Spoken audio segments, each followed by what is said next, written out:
قصیدہ بردہ شریف کی صورت میں ہدیہ عقیدت پیش کرنے کے بعد حضرت پیران پیر روشن ضمیر محبوب سبحانی قطب ربانی شہباز لامکانی سید عبدالقادر جیلانی رضی اللہ تعالیٰ عنہ کا ذکر خیر ہو رہا ہے کہ آپ نے دین اسلام کی خاطر کتنی قربانیاں دیں، اور جو دین کے لیے اپنی قربانی پیش کرتا ہے اللہ رب العالمین پھر اسے عظمت، شہرت، عزت، مرتبہ اور مقام عطا فرماتا ہے، کیونکہ دین حق وہ دین ہے کہ جس کے غالب رکھنے کی ذمہ داری رب کائنات نے اپنے ذمے لی، اور جو اس ذمہ داری کو نبھاتا ہے گویا کہ وہ اللہ کے اپنوں میں شمار ہوتا ہے۔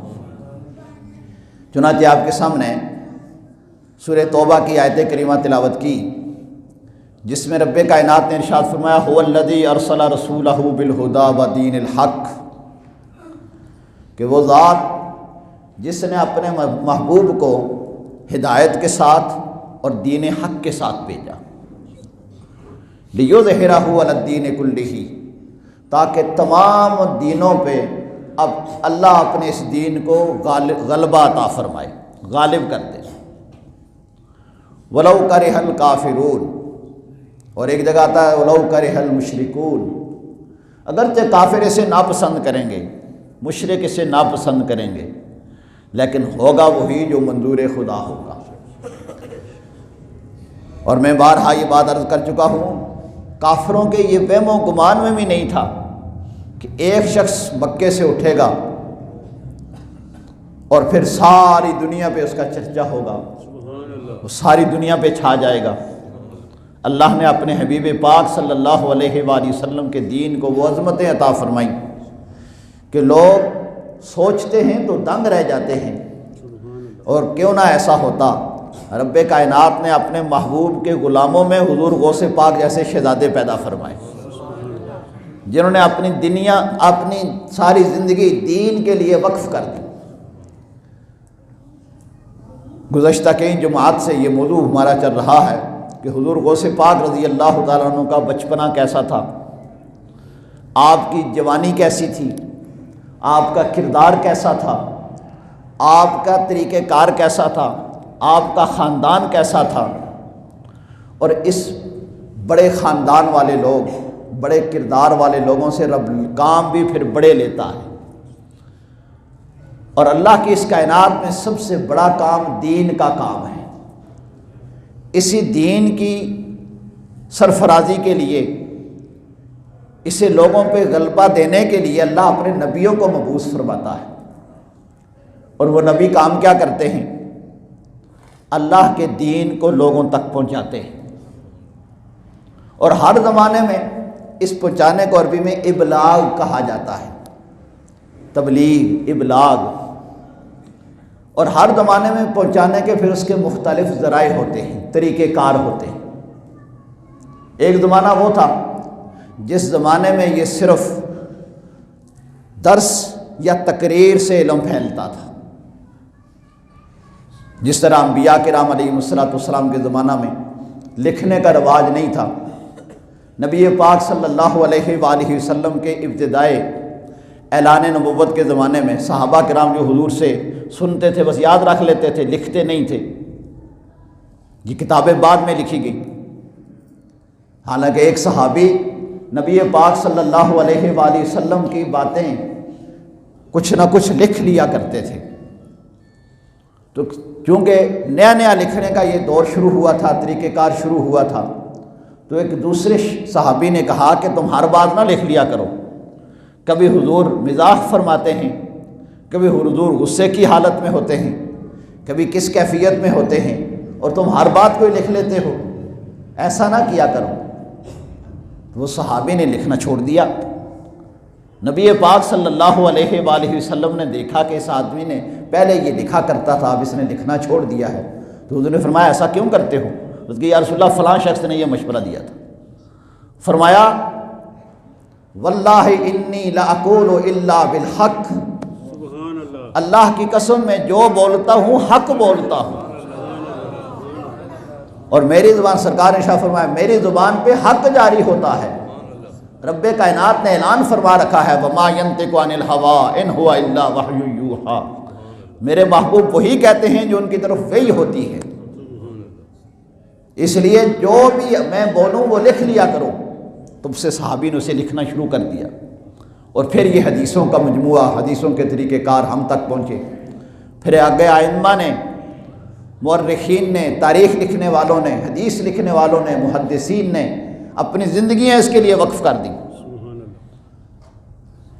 تو یہ وہ دین کا ایک طریقہ کار ہے تبلیغ کا جو انبیاء کرام علیہ السلام سے ہوتا چلا آیا، اور انبیاء کرام علیہ السلام کے زمانے میں صرف وعظ و نصیحت تھی، اور وہ وعظ و نصیحت میں بھی کیا کرتے تھے؟ وہ اعلان کرتے تھے انی لکم ناصح امین، انا لکم ناصح امین، میں تمہارا خیر خواہ ہوں، میں تو امین ہوں، اللہ کا جو پیغام مجھ تک پہنچا ہے میں تم تک پہنچا رہا ہوں، اپنی طرف سے کوئی بات اس میں ملاوٹ نہیں کر رہا، اور تمہاری خیر خواہی چاہتا ہوں، تمہیں جہنم سے بچا کر جنت کی طرف لے جانا چاہتا ہوں۔ یہ انبیاء کرام علیہ السلام کا طریقہ کار ہوا کرتا تھا۔ الحمدللہ روزانہ فجر کی نماز کے بعد یہاں درس قرآن پاک ہوتا ہے۔ ابھی کل کے درس قرآن پاک میں ہی حضرت ادریس علیہ السلام کا ذکر خیر گزرا۔ تو ادریس علیہ السلام کا اصل نام ادریس نہیں تھا، اصل نام آپ کا اخنوخ تھا۔ ادریس آپ کو اس لیے کہتے تھے کہ آپ بہت زیادہ درس دیا کرتے تھے، اللہ کا پیغام لوگوں تک پہنچایا کرتے تھے، صبح بھی درس، شام بھی درس۔ تو اس مناسبت سے آپ کو لوگ ادریس کہنے لگے، اور اسی نام سے آپ مشہور ہو گئے، ادریس علیہ السلام۔ تو اللہ کے یہ نبیوں کا پیغام، اللہ کا نظام، کیونکہ نبیوں کے ذریعے اس انسانیت تک پہنچا، اور پھر نبی پاک صلی اللہ علیہ وآلہ وسلم امام الانبیاء سرکار دو عالم صلی اللہ علیہ وآلہ وسلم پر نبوت کا سلسلہ ختم ہو گیا۔ اب قیامت تک کوئی اور نبی نہیں آئے گا، حضور خاتم النبیین ہے۔ حضور نے اعلان کر دیا نا خاتم النبیین لا نبی بعدی، میں اللہ کا آخری نبی ہوں، میرے بعد کوئی نبی نہیں ہوگا۔ اب اگر یہ کوئی دعویٰ کرتا ہے تو وہ جھوٹا ہے، کذاب ہے، لعنتی ہے۔ حضور نے اعلان کر دیا، رب کائنات نے اعلان کر دیا وما محمد الا رسول قد خلت من قبلہ الرسل وخاتم النبیین ما کان محمد ابا احد من رجالکم ولکن رسول اللہ وخاتم النبیین، میرا محبوب آخری نبی ہے۔ اب حضور علیہ السلام جو اللہ کا پیغام لے کر آئے تھے وہ آگے پھر علماء نے، صوفیاء نے لوگوں تک پہنچایا، اور حضور اسے بہت زیادہ پسند بھی فرماتے تھے۔ جس طرح میں نے کہا کہ صحابی نے لکھنا بند کر دیا، حضور نے فرمایا لکھتے کیوں نہیں، پہنچایا کرو۔ تو معلوم یہ ہوا کہ اس دین کا سلسلہ کسی طریقے سے بھی دوسروں تک پہنچے یہ اچھا ہے، لہذا آپ جو ویڈیو بناتے ہیں لوگوں تک پہنچاتے ہیں یہ ایک اچھا طریقہ کار ہے، کوئی بھی بنائے، دوسرے اس سے مستفید ہوں، ہر زمانے کے طریقہ کار کے ساتھ دوسروں تک تبلیغ پہنچے۔ نبی پاک صلی اللہ علیہ وآلہ وسلم کا یہ بتایا ہوا راستہ، یہ طریقہ کار صحابہ کرام نے اپنایا، اور حضور علیہ السلام اللہ کا اس پیغام پہنچانے کے لیے آپ وعظ و نصیحت فرمایا کرتے تھے، اور یہ اللہ کو اتنا پسند ہے کہ حضور علیہ السلام ابھی ابتدائی دور تھا، مسجد نبوی میں ممبر نہیں بنا تھا، ایک لکڑی کا تنا تھا خشک، اس کے ساتھ کھڑے ہو کر لوگوں کو وعظ و نصیحت فرمایا کرتے تھے۔ ایک صحابی نے عرض کی یا رسول اللہ صلی اللہ علیہ وسلم، میں آپ کے لیے لکڑی کا ممبر نہ بنا دوں؟ یہ ممبر یہ جو آج بنا ہوتا ہے یہ سرکار کی سنت مبارکہ ہے۔ حضور نے فرمایا بنا دو، انہوں نے لکڑی کا ممبر بنا دیا۔ اب حضور علیہ السلام جس تنے کے ساتھ کھڑے ہو کر ٹیک لگا کے وعظ و نصیحت فرماتے تھے اسے چھوڑ کر سرکار ممبر پہ تشریف لے آئے۔ صحابہ فرماتے ہیں حضور کا ہٹنا تھا، مسجد نبوی میں رونے کی آوازیں آنے لگی، ہم بڑے حیران کہ یہ رونے کی آوازیں کہاں سے آ رہی ہیں، جہاں کوئی بچہ نہیں ہے، لیکن رونے کی آوازیں ایسے آ رہی ہیں جس طرح بچھڑا ہوا بچہ ماں سے روتا ہے، تو اس طرح رونے کی آواز آ رہی ہے۔ نبی پاک صلی اللہ علیہ وآلہ وسلم ممبر سے اترے اور سرکار نے اٹھ کر اس تنے کو اپنے سینے سے لگایا۔ وہ تنا زبان حال سے یہ کہتا تھا کہ یا رسول اللہ، آپ میرے ساتھ کھڑے ہو کر اللہ کا پیغام ان لوگوں تک پہنچاتے ہیں، میں آپ کی جدائی برداشت نہیں کر سکتا، میں آپ سے محبت کرتا ہوں۔ اور پھر سرکار لجپال ہیں، لجپال پریت نو توڑ دے نہیں، جدے باں پھڑ دے انہوں چھوڑ دے نہیں۔ آقا پہ قربان، حضور علیہ السلام نے اس تنے کو گلے سے لگایا اور ارشاد فرمایا، تو اگر چاہتا ہے، تو مجھ سے پیار کرتا ہے نا، اور جو حضور سے پیار کرتا ہے وہ پھر ہرا بھرا ہو جاتا ہے۔ فرمایا تو اگر چاہتا ہے تو میں تجھے یہیں ہرا بھرا کر دوں، قیامت تک لوگ تیرا پھل کھاتے رہیں، اور اگر چاہے تو تجھے اپنے ساتھ میں جنت میں نہ لے جاؤں، تجھے میں جنت میں لگا دوں۔ وہ تنا بھی حضور کے ساتھ مل کے سیانا تھا، اسے پتا تھا آخرت کی زندگی ہمیشہ کی زندگی ہے، اور پھر حضور کے ساتھ جنت میں رہنا۔ سبحان اللہ۔ اس نے عرض کی، یا رسول اللہ صلی اللہ علیہ وسلم، میں آپ کے ساتھ جنت میں رہنا چاہتا ہوں۔ نبی پاک صلی اللہ علیہ وآلہ وسلم نے ارشاد فرمایا، تم ہمارے ساتھ جنت میں ہوگے۔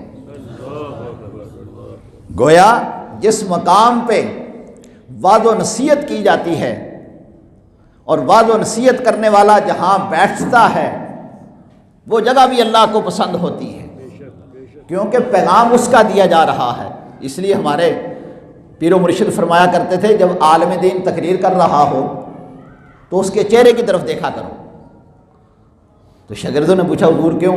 فرمایا اس لیے کہ وہ اپنی بات نہیں، اللہ رسول کی بات کر رہا ہوتا ہے، وہ اس کا کلام بیان کر رہا ہوتا ہے، وہ اس کے باتیں بتا رہا ہوتا ہے۔ تمہارے بڑے کی کوئی بات بتائے تمہیں اچھا لگتا ہے، تمہارے پیارے کی کوئی بات بتائے تو تمہیں اچھا لگتا ہے، تو جو رب کائنات کی باتیں بتائے گا۔ اسی لیے کہا نا، النظر الی وجہ العلماء عبادت، علماء کے چہرے کی زیارت کی عبادت ہے، کیونکہ وہ اپنی بات نہیں، رب کائنات کی بات کرتے ہیں۔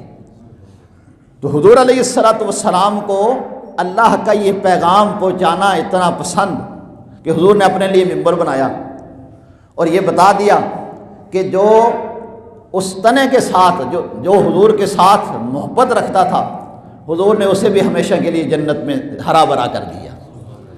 اور سرکار دو عالم صلی اللہ علیہ وآلہ وسلم نے ارشاد فرمایا، نضر اللہ عبدا من سمع مقالتی فوعاها ثم اداها او کما قال النبی صلی اللہ علیہ وآلہ وسلم۔ فرمایا اللہ اس بندے کو تر و تازہ رکھے، اسے خوش و خرم رکھے جو میرا کلام سنے، میری حدیث سنے اور پھر لوگوں تک پہنچائے، اللہ اسے ہمیشہ آباد رکھے۔ یہ حضور دعائیں دیتے ہیں۔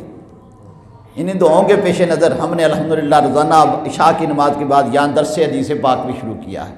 آپ بھی کوشش کیا کریں۔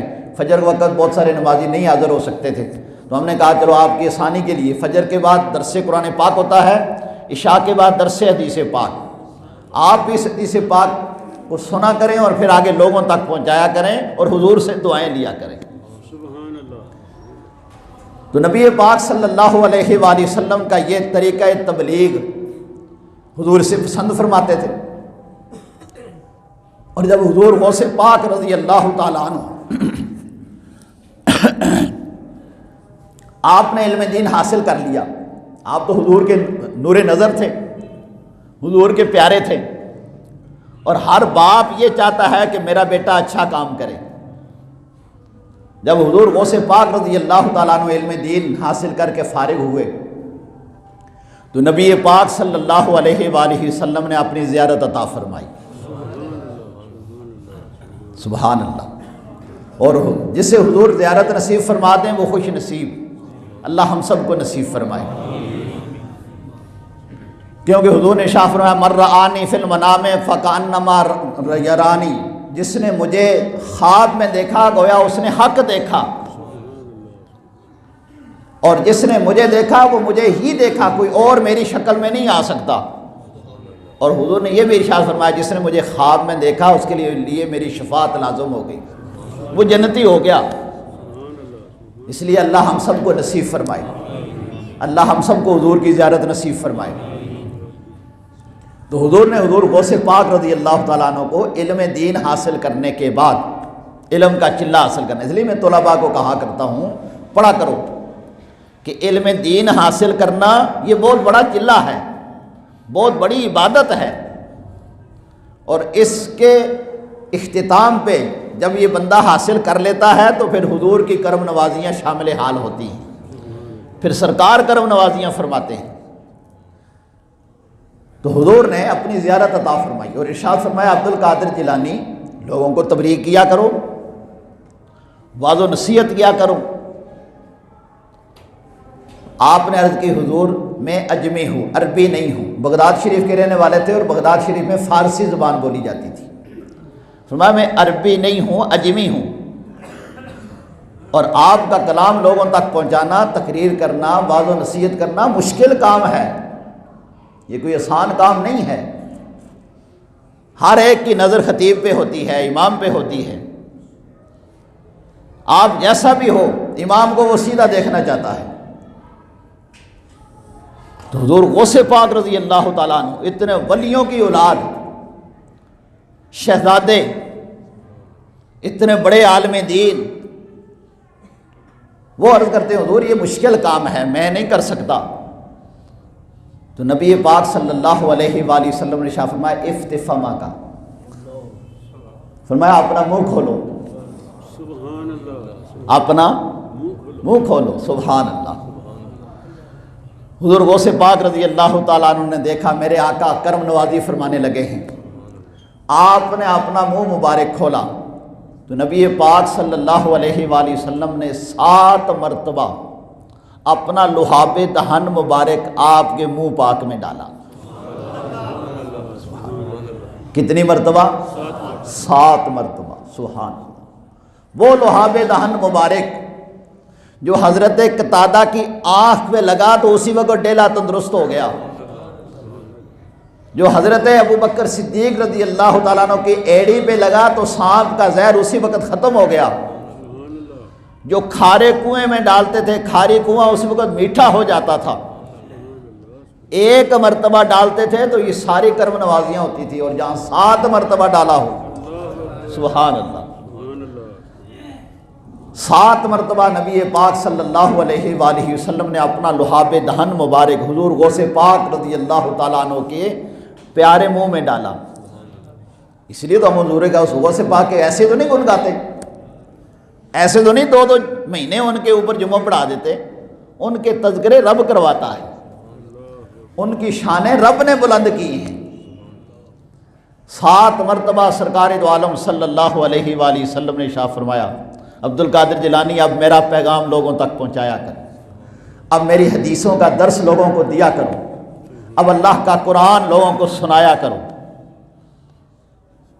صبح بیدار ہوئے، علم کا سمندر موجیں مار رہا تھا، اور کیوں نہ ایسا ہوتا، سبحان اللہ، سرکار کی کرم نوازیاں بھی شامل حال ہو گئی۔ دوسری رات پھر حضرت علی شیر خدا رضی اللہ تعالیٰ عنہ نے کرم نوازی فرمائی، کیونکہ آپ کی اولاد پاک میں سے تھے۔ قیامت تک جتنے سید ہوں گے حضرت علی رضی اللہ تعالیٰ عنہ کی اولاد پاک میں سے ہیں، کیونکہ سید اسے کہا جاتا ہے جو حسن اور حسین رضی اللہ تعالیٰ عنہما کی اولاد میں سے۔ باقی اگر حضرت علی رضی اللہ تعالیٰ عنہ کی باقی بیویاں بھی تھیں، باقی بیویوں میں سے اگر کوئی ہے تو وہ علوی تو ہو سکتا ہے، وہ سید نہیں ہو سکتا۔ سید وہی ہوگا جو حسن و حسین رضی اللہ تعالیٰ عنہما کی اولاد بھی پاک میں سے ہوگا۔ حضور غوث پاک رضی اللہ تعالیٰ عنہ حسنی حسینی سید ہیں۔ حضرت علی شیر خدا رضی اللہ تعالیٰ عنہ نے کرم نوازی فرمائی اور خواب میں تشریف لائے، اور یہی بات فرمائی بیٹے لوگوں کو واعظ و نصیحت کیا کرو۔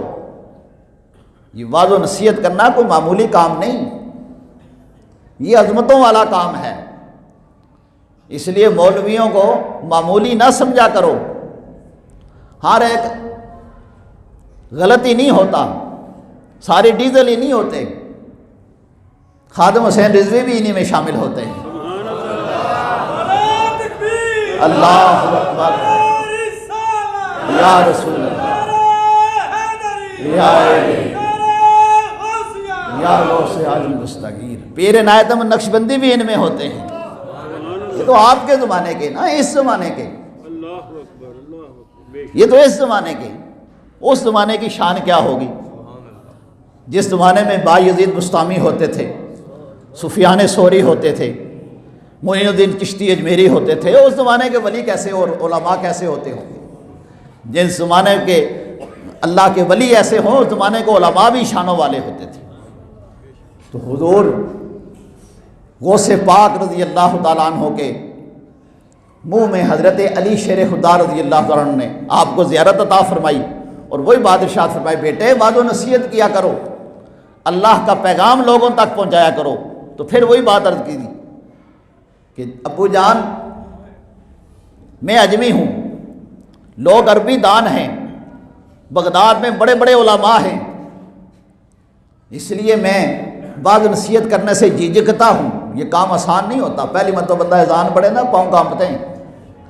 پہلی مرتبہ یہاں اقامت پڑھی، ہمارے بابا جی ماشاءاللہ نمازی ہیں 5 وقت کے۔ میں نے اس دن تکبیر پڑھنے سے پہلے انہیں کہا جناب تکبیر پڑھ لیں گے، حالانکہ ہر نمازی پڑھ سکتا ہے، لیکن جھجک ہوتی ہے سب کے سامنے بولنے سے، اور پھر بیان کرنا۔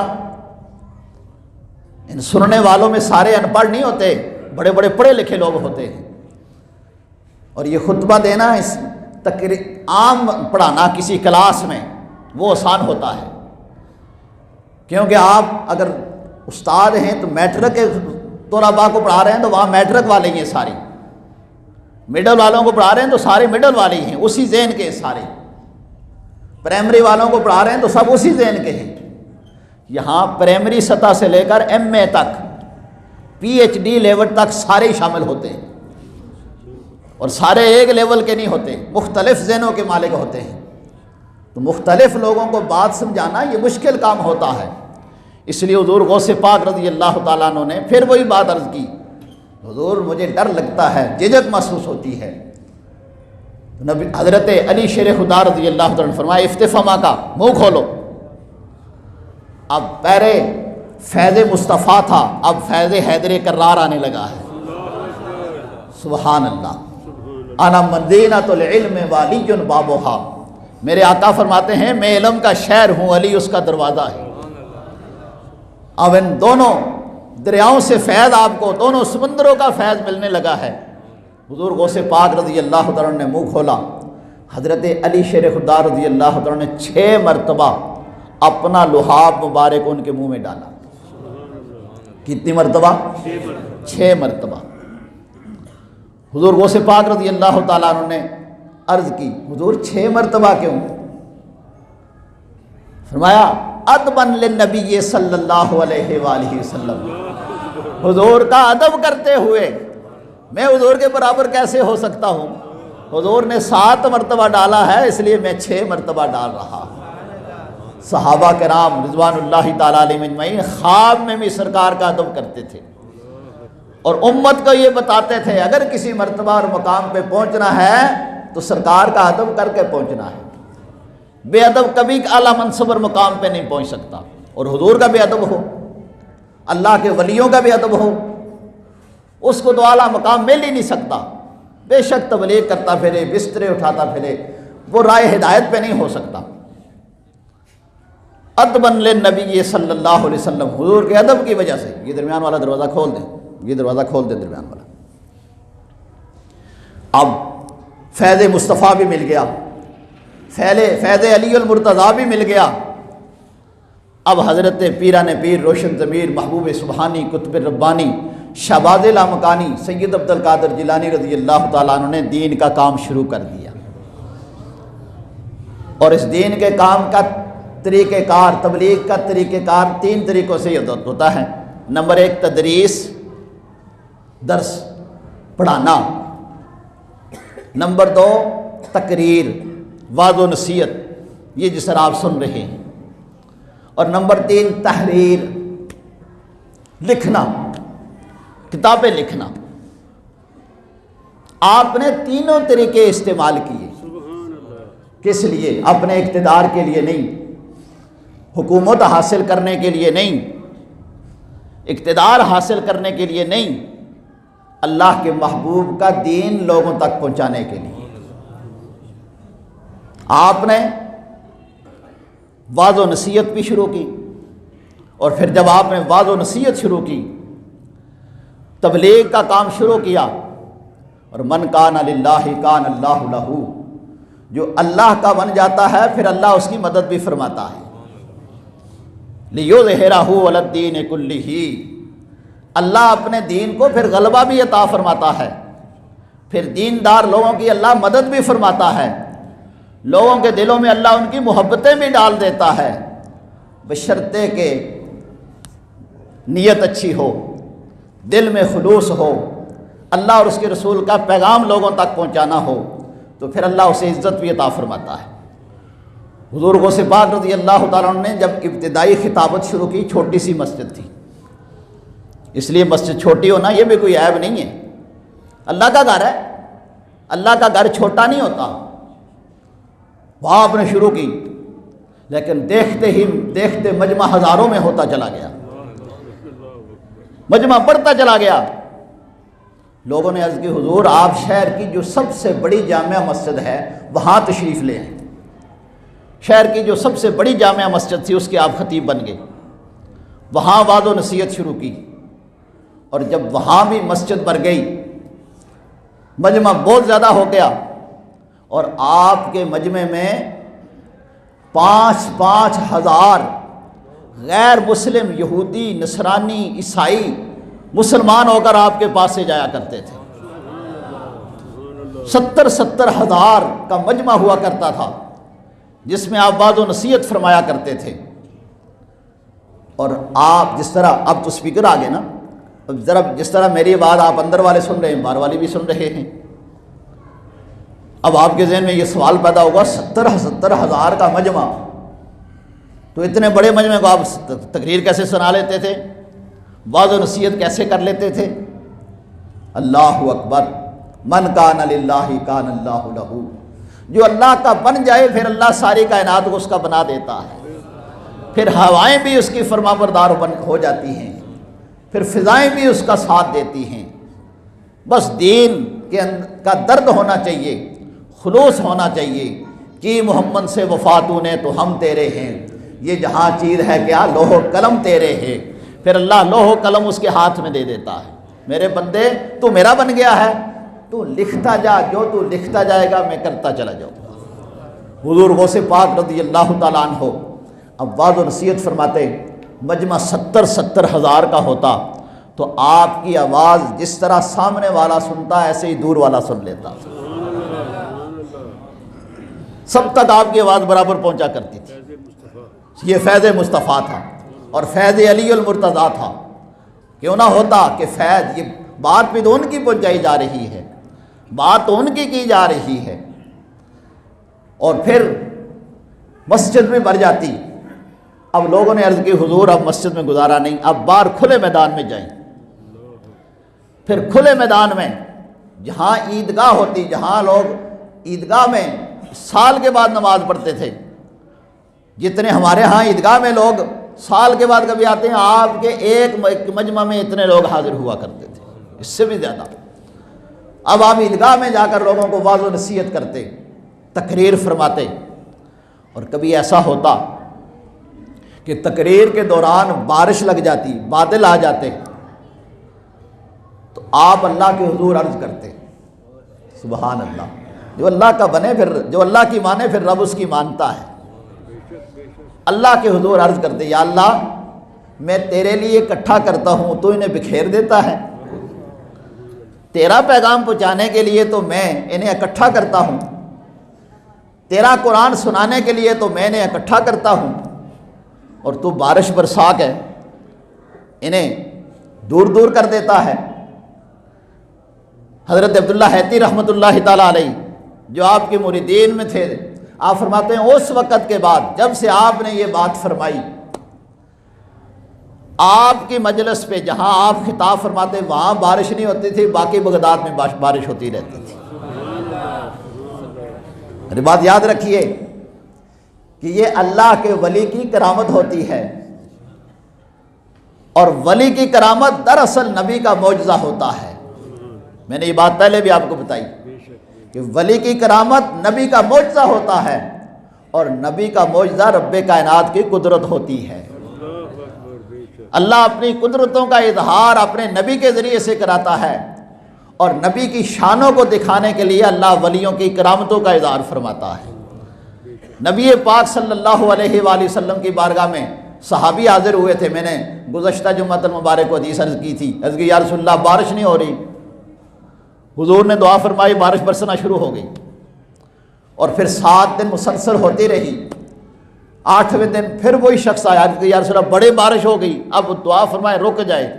ایک دوسرے بڑے شخص بڑی عمر کے فرق کھڑے ہوئے، یا رسول اللہ یہ نہ کہنا رک جائے، آپ کہیں گے رک جائے گی تو قیامت تک رک جائے گی، یہ کہیں یا رسول اللہ ہمارے اوپر نہ ہو، باقی جہاں ضرورت ہے وہاں ہوتی رہے۔ حضور نے آسمان کی طرف اشارہ فرمایا، جدھر جدھر اشارہ فرماتے تھے بادل ہٹتے جاتے تھے۔ یہ سرکار کا معجزہ تھا، اور وہ معجزہ اللہ نے کرامت کی صورت میں حضور غوث پاک کو عطا فرمایا۔ آپ جس مجمع میں وعظ و نصیحت فرماتے تھے، اس مجمع میں بارش نہیں ہوتی تھی، باقی ارد ہوتی رہتی تھی، کیونکہ آپ اللہ کے دین کا پیغام لوگوں تک پہنچاتے تھے۔ اور یہ فیض مصطفیٰ تھا، فیض علی المرتضیٰ تھا۔ اس لیے جمعہ کے دن آپ بھی کوشش کیا کریں، وقت پہ آیا کریں۔ آپ کو یہ بات جو پہنچائی جاتی ہے، جو وعظ و نصیحت کی جاتی ہے، یہ اپنی طرف سے نہیں، یہ کتابوں سے اللہ اور اس کے رسول کا پیغام ڈھونڈ ڈھونڈ کر آپ تک پہنچایا جاتا ہے۔ یہ موتی تلاش کیے جاتے ہیں، جس طرح شہد کی مکھی مختلف پھولوں پہ جا کے ان کا رس نچوڑ کے آپ کے لیے شہد بناتی ہے، اسی طرح عالم دین کسے باشد کوئی بھی ہو، وہ جب ممبر پہ بیٹھتا ہے تو اپنے اگر ذمہ داری کو سمجھے، وہ اپنے تقاضوں کو پورا کرے، ادھر ادھر کی باتیں نہ کرے، اللہ اور اس کے رسول کا پیغام پہنچائے، تو وہ کتابوں کو دیکھ کر، قرآن و سنت کو دیکھ کر اللہ اور اس کے رسول کا پیغام آپ تک پہنچاتا ہے۔ اور اس کے سن کا سنی انسنی نہ کریں، بلکہ آگے دوسروں تک پہنچایا کریں، اس پر عمل کرنے کی کوشش کیا کریں۔ حضور غوث پاک رضی اللہ تعالیٰ عنہ نے تقریر کے ذریعے، وعظ و نصیحت کے ذریعے اللہ کا پیغام لوگوں تک پہنچایا۔ اور پھر صرف تقریر ہی نہیں، آپ تدریس بھی فرماتے تھے، درس نظامی پڑھاتے تھے۔ اس لیے آج تک کسی نے یہ نہیں کہا کہ میں حضور غوث پاک کے آستانے پہ حاضر ہوا، اور آپ مدرسے میں پڑھایا کرتے تھے۔ اور دینی مدارس میں اسباق تقسیم ہوتے ہیں، جس طرح آپ سکول کالجوں میں اکثر و بیشتر ماشاءاللہ آپ کچھ پڑھے ہوئے ہیں، پڑھا رہے ہیں۔ سکولوں میں، کالجوں میں عنوانات، مضمون تقسیم ہوتے ہیں۔ ہاں جی آپ نے کون سی پڑھانی ہے؟ جی میں نے بیالوجی پڑھانی ہے، میں نے جناب ریاضی پڑھانی ہے، کوئی کہتا ہے میں نے سائنس پڑھانی ہے، کوئی کہتا ہے میں نے فلاں کتاب پڑھانی ہے۔ درس نظامی میں ہی اس طرح اسباق تقسیم ہوتے ہیں۔ سال کے شروع میں اساتذہ بیٹھتے ہیں اور پوچھا جاتا ہے جناب آپ نے علم صرف پڑھانی ہے، آپ نے علم نحو پڑھانی ہے، آپ نے منطق پڑھانی ہے، آپ نے فلسفہ پڑھانا ہے، آپ نے علم معانی پڑھانی ہے، آپ نے دروس البلاغہ پڑھانی ہے، آپ نے علم حدیث پڑھانی ہے، علم تفسیر پڑھانی ہے۔ جس جس کی جو لگن ہوتی ہے وہ اسے پڑھاتا ہے۔ حضور غوث پاک رضی اللہ تعالیٰ عنہ مدرسہ نظامیہ میں جب پڑھانے لگے، اساتذہ بیٹھتے، پوچھتے حضور آپ کون سا سبق پڑھائیں گے، آپ کون سا سبق پڑھائیں گے؟ یہ دینی مدارس میں پڑھانا یہ بہت بڑی، یہ بھی عبادت ہے۔